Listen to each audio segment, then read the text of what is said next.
ਵਾਹਿਗੁਰੂ ਜੀ ਕਾ ਖਾਲਸਾ ਵਾਹਿਗੁਰੂ ਜੀ ਕੀ ਫਤਿਹ। ਇੱਕ ਦਿਨ ਗੁਰੂ ਨਾਨਕ ਸਾਹਿਬ ਜੀ ਬਹੁਤ ਖੁਸ਼ੀ ਦੇ ਘਰ ਵਿੱਚ ਬੈਠੇ ਸਨ। ਕੋਲ ਹੀ ਗੁਰੂ ਅੰਗਦ ਦੇਵ ਸਾਹਿਬ ਜੀ ਵੀ ਬੈਠੇ ਸਨ। ਗੁਰੂ ਜੀ ਨੇ ਕਿਹਾ, ਸੁਣ ਬੱਚਾ, ਤੁਸੀਂ ਬਹੁਤ ਸੇਵਾ ਕੀਤੀ ਹੈ, ਪਰ ਤੁਸੀਂ ਕੁਝ ਵੀ ਮੰਗਿਆ ਨਹੀਂ। ਅੰਗਦ ਜੀ ਨੇ ਕਿਹਾ, ਸਤਿਗੁਰੂ ਜੀ, ਮੈਨੂੰ ਜੋ ਲੋੜ ਸੀ ਸਭ ਭੁੱਖ ਆਪ ਜੀ ਨੇ ਕਿਰਪਾ ਦ੍ਰਿਸ਼ਟੀ ਕਰਕੇ ਦੂਰ ਕਰ ਦਿੱਤੀ ਹੈ। ਪਰ ਹੇ ਦੀਨ ਦਿਆਲ ਜੀ, ਕਿਰਪਾ ਕਰਕੇ ਸੁੰਨ ਸਮਾਧੀਆਂ ਦਾ ਦਰਸ਼ਨ ਕਰਵਾਓ ਜੀ। ਤਾਂ ਸ਼੍ਰੀ ਗੁਰੂ ਜੀ ਨੇ ਕਿਹਾ, ਬੱਚਾ, ਸਮੁੰਦਰ ਦੇ ਕਿਨਾਰੇ ਰਹਿੰਦੇ ਹਨ, ਜਾ ਕੇ ਦੇਖ ਆਓ। ਗੁਰੂ ਅੰਗਦ ਦੇਵ ਜੀ ਨੇ ਪ੍ਰਾਤಃ ਕਾਲ ਆਗਿਆ ਲੈ ਕੇ ਸਮੁੰਦਰ ਦੇ ਕਿਨਾਰੇ ਜਾ ਕੇ ਖੜੇ ਹੋ ਗਏ। ਇੱਕ ਸਿੱਖ ਆਇਆ, ਕਹਿਣ ਲੱਗਾ, ਭਾਈ ਤੂੰ ਕਿੱਥੋਂ ਆਇਆ ਹੈ ਤੇ ਕਿੱਥੇ ਜਾਣਾ ਹੈ? ਅੰਗਦ ਜੀ ਨੇ ਕਿਹਾ, ਭਾਈ ਮੈਂ ਆਇਆ ਤਾਂ ਗੁਰੂ ਨਾਨਕ ਜੀ ਕੋਲੋਂ ਹਾਂ, ਪਰ ਜਾਣਾ ਹੈ ਸੁੰਨ ਸਮਾਧੀਆਂ ਦੀ ਨਗਰੀ ਦੇਖਣ। ਤਾਂ ਉਹ ਸਿੱਖ ਅੰਗਦ ਜੀ ਨੂੰ ਨਾਲ ਸਮੁੰਦਰ ਦੇ ਪਾਰ ਲੈ ਗਿਆ, ਇੱਕ ਨਗਰੀ ਵਿੱਚ ਦਾਖਲ ਕਰ ਦਿੱਤਾ। ਅੰਗਦ ਜੀ ਅੰਦਰ ਗਏ, ਉੱਥੇ ਇੱਕ ਸਿੱਖ ਮਿਲਿਆ। ਉਸਨੇ ਪੁੱਛਿਆ, ਭਾਈ ਕਿੱਥੋਂ ਆਇਆ ਹੈ? ਤਾਂ ਅੰਗਦ ਜੀ ਨੇ ਕਿਹਾ, ਮੈਂ ਗੁਰੂ ਨਾਨਕ ਜੀ ਦੇ ਪਾਸੋਂ ਆਇਆ ਹਾਂ। ਤਾਂ ਉਹ ਸਿੱਖ ਆਖਣ ਲੱਗਾ, ਭਾਈ ਗੁਰੂ ਜੀ ਇੱਥੇ ਹੀ ਆਉਣਗੇ? ਅੰਗਦ ਜੀ ਨੇ ਕਿਹਾ, ਇੱਥੇ ਹੀ ਆਉਣਗੇ? ਉਹ ਸਿੱਖ ਨੇ ਕਿਹਾ, ਇਹ ਸੱਤੇ ਨਾਗਰੀਆਂ ਗੁਰੂ ਨਾਨਕ ਜੀ ਦੀਆਂ ਹਨ। ਉਸ ਸਿੱਖ ਨੇ ਗੁਰੂ ਅੰਗਦ ਦੇਵ ਜੀ ਦੀ ਬਹੁਤ ਸੇਵਾ ਕੀਤੀ।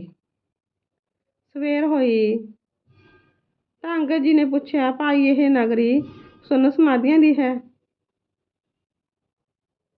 ਤਾਂ ਉਸਨੇ ਕਿਹਾ, ਅਗਲੀ ਹੈ। ਪਰ ਅੰਗਦ ਜੀ ਦੇਖਦੇ ਹਨ, ਉਹਨਾਂ ਦੇ ਹੱਥ ਮੂੰਹ ਕਾਲੇ ਹਨ।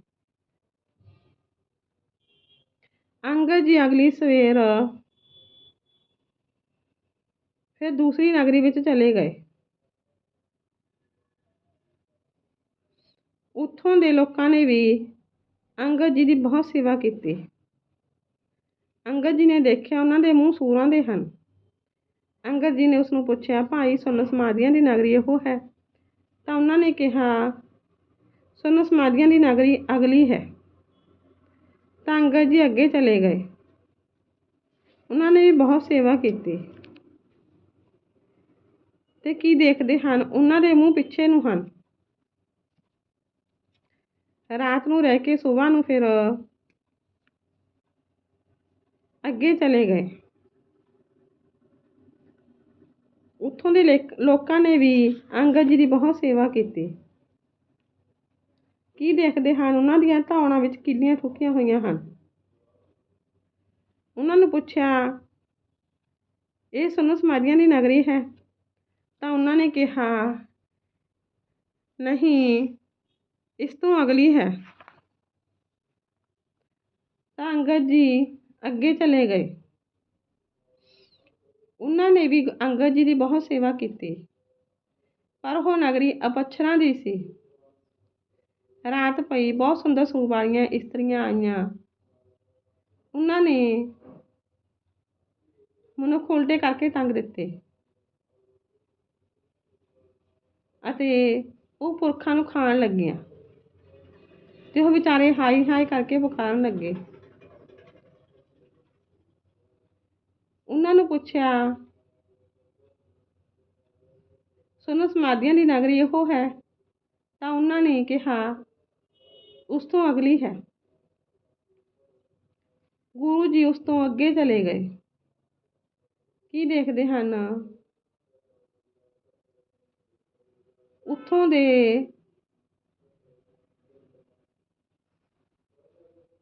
ਆਦਮੀ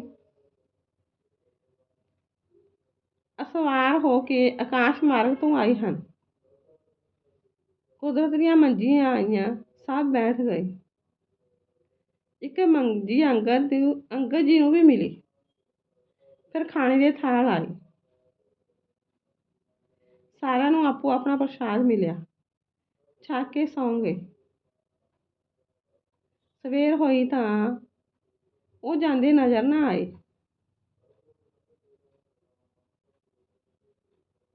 ਫਿਰ ਅੰਗਦ ਜੀ ਪੁੱਛਣ, ਸੁੰਨ ਸਮਾਧੀਆਂ ਦੀ ਨਗਰੀ ਇਹੋ ਹੀ ਹੋਵੇਗੀ। ਸ਼ਾਮ ਨੂੰ ਫਿਰ ਪ੍ਰਸ਼ਾਦ ਉਤਰਿਆ ਅਤੇ ਪ੍ਰਸ਼ਾਦ ਛਕਿਆ। ਫਿਰ ਗੁਰੂ ਜੀ ਨੇ ਪੁੱਛਿਆ, ਭਾਈ ਇਹ ਸੁੰਨ ਸਮਾਧੀਆਂ ਦੀ ਨਗਰੀ ਹੈ? ਉਹ ਕਹਿਣ ਲੱਗੇ, ਸਾਨੂੰ ਕੁਝ ਬੋਲਣ ਦੀ ਕੀ ਜ਼ਰੂਰਤ ਹੈ? ਤੇਰੇ ਨਾਲ ਵੀ ਇਸ ਕਰਕੇ ਬੋਲੇ ਹਾਂ, ਤੂੰ ਗੁਰੂ ਨਾਨਕ ਜੀ ਪਾਸੋਂ ਆਇਆ ਹੈ, ਨਹੀਂ ਤਾਂ ਸਾਡਾ ਕਿਸੇ ਨਾਲ ਕੋਈ ਪ੍ਰਯੋਜਨ ਨਹੀਂ ਹੈ। ਪਰ ਤੂੰ ਸਾਡੇ ਸਰੀਰ ਨਾਲ ਕੰਠ ਲਾ ਕੇ ਦੇਖ।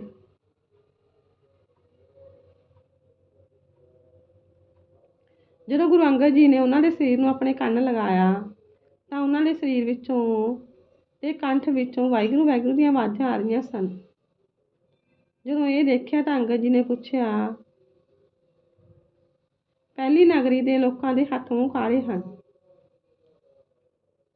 ਕੀ ਕਾਰਨ ਹੈ? ਉਹਨਾਂ ਕਿਹਾ, ਸੁਣ ਭਾਈ, ਜਿਨ੍ਹਾਂ ਦੇ ਮੂੰਹ ਕਾਲੇ ਹਨ ਉਹਨਾਂ ਨੇ ਮਾਤ ਲੋਕ ਵਿੱਚ ਸੰਗਤ ਵਿੱਚ ਬੈਠ ਕੇ ਅਰਦਾਸਾਂ ਕਰਵਾਈਆਂ ਅਤੇ ਕਰਜ਼ਾਈ ਹੋਏ ਹਨ, ਪਰ ਦਿੱਤਾ ਕੋਈ ਨਹੀਂ, ਇਸ ਕਰਕੇ ਹੱਥ ਮੂੰਹ ਕਾਲੇ ਹਨ। ਤੇ ਤੀਸਰੀ ਨਗਰੀ ਦੇ ਲੋਕ, ਜਿਨ੍ਹਾਂ ਦੇ ਸਰੀਰ ਮਨੁੱਖ ਦੇ ਹਨ, ਮੂੰਹ ਸੂਰ ਦਾ ਹੈ, ਉਹਨਾਂ ਮਾਤ ਲੋਕ ਵਿੱਚ ਕੋਈ ਦਾਨ ਨਹੀਂ ਕੀਤੇ। ਲੋਕਾਂ ਦੀ ਨਿੰਦਾ ਕਰਨੀ, ਹੰਕਾਰ ਸਹਿਤ ਕਿਸੇ ਗੁਰੂ ਪੀਰ ਦੇ ਅੱਗੇ ਸਿਰ ਨਹੀਂ ਨਿਵਾਇਆ, ਤੇ ਉਹਨਾਂ ਦੇ ਮੂੰਹ ਸੂਰਾਂ ਦੇ ਹਨ। ਉਸ ਤੋਂ ਅਗਲੀ ਨਗਰੀ ਦੇ ਲੋਕਾਂ ਦੇ ਮੂੰਹ ਪਿੱਛੇ ਨੂੰ ਹਨ, ਉਹਨਾਂ ਨੇ ਮਾਤ ਲੋਕ ਵਿੱਚ ਕਿਸੇ ਗੁਰੂ ਪੀਰ ਦੇ ਨਾਮ ਕੁਛ ਨਹੀਂ ਦਿੱਤਾ, ਸਗੋਂ ਮੂੰਹ ਫੇਰ ਲਿਆ, ਇਸ ਕਰਕੇ ਉਹਨਾਂ ਦੇ ਮੂੰਹ ਪਿੱਛੇ ਹੋ ਗਏ। ਅਗਲੀ ਨਗਰੀ ਦੇ ਲੋਕਾਂ ਦੀਆਂ ਧੌਣਾਂ ਵਿੱਚ ਕਿੱਲੇ ਠੁਕੇ ਹਨ, ਉਹਨਾਂ ਨੇ ਕਦੀ ਗੁਰਦੁਆਰੇ ਜਾਂ ਧਰਮਸ਼ਾਲਾ ਵਿੱਚ ਜਾ ਕੇ ਮੱਥਾ ਨਹੀਂ ਟੇਕਿਆ, ਕਿਸੇ ਸਾਰਾ ਸੰਤਾਂ ਅੱਗੇ ਸੀਸ ਨਹੀਂ ਨਿਵਾਇਆ, ਇਸ ਕਰਕੇ ਧੌਣ ਵਿੱਚ ਕਿੱਲਾ ਠੁਕਿਆ ਹੈ। ਇੱਕ ਨਗਰੀ ਦੇ ਮਨੁੱਖਾਂ ਨੂੰ ਪਛੜਾ ਖਾਂਦੀਆਂ ਹਨ, ਉਹਨਾਂ ਨੇ ਮਾਸ ਲੋਕ ਵਿੱਚ ਲੜਕੀਆਂ ਤੇ ਭਣੀਵੀਆਂ ਦੇ ਪੈਸੇ ਲੈ ਕੇ ਖਾਧੇ ਹਨ, ਇਸ ਲਈ ਉਹਨਾਂ ਨੂੰ ਵੱਢ ਵੱਢ ਕੇ ਖਾਈਦਾ ਹੈ। ਤੇ ਅਸੀਂ ਮਾਸ ਲੋਕ ਵਿੱਚ ਸਭ ਪੁੰਨ ਕੀਤੇ ਹਨ, ਸਵਾਸ ਸਵਾਸ ਨਾਮ ਜਪਿਆ ਹੈ, ਪਰ ਅਸੀਂ ਧਰਮਸ਼ਾਲਾ ਵਿੱਚ ਬੈਠ ਕੇ ਰਹਿਰਾਸ ਨਹੀਂ ਸੁਣੀ। ਇਸ ਦੁੱਖਣ ਕਰਕੇ ਸਾਰਾ ਦਿਨ ਨਿਰੰਕਾਰ ਜੀ ਦੇ ਦਰਸ਼ਨ ਕਰਦੇ ਹਾਂ, ਪਰ ਰਹਿਰਾਸ ਵੇਲੇ ਛਟੀਆਂ ਮਾਰ ਕੇ ਸਾਨੂੰ ਇੱਥੋਂ ਕੱਢ ਦਿੰਦੇ ਹਨ ਕਿ ਤੁਸੀਂ ਰਹਿਰਾਸ ਨਹੀਂ ਸੁਣੀ। ਇੱਕ ਪਹਿਰਾਸ ਰਹਿੰਦੀ ਨਿਰੰਕਾਰ ਜੀ ਦਾ ਦਰਸ਼ਨ ਸਾਨੂੰ ਹੁੰਦਾ ਹੈ।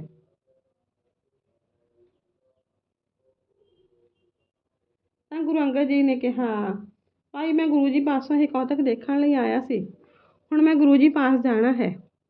ਸੁੰਨ ਸਮਾਧੀਆਂ ਨੇ ਕਿਹਾ, ਤੁਸੀਂ ਅੱਖਾਂ ਮੀਟੋ। ਜਦੋਂ ਅੱਖਾਂ ਖੋਲ੍ਹੀਆਂ ਤਾਂ ਗੁਰੂ ਜੀ ਦੇ ਹਜ਼ੂਰ ਬੈਠੇ ਸਾਂ।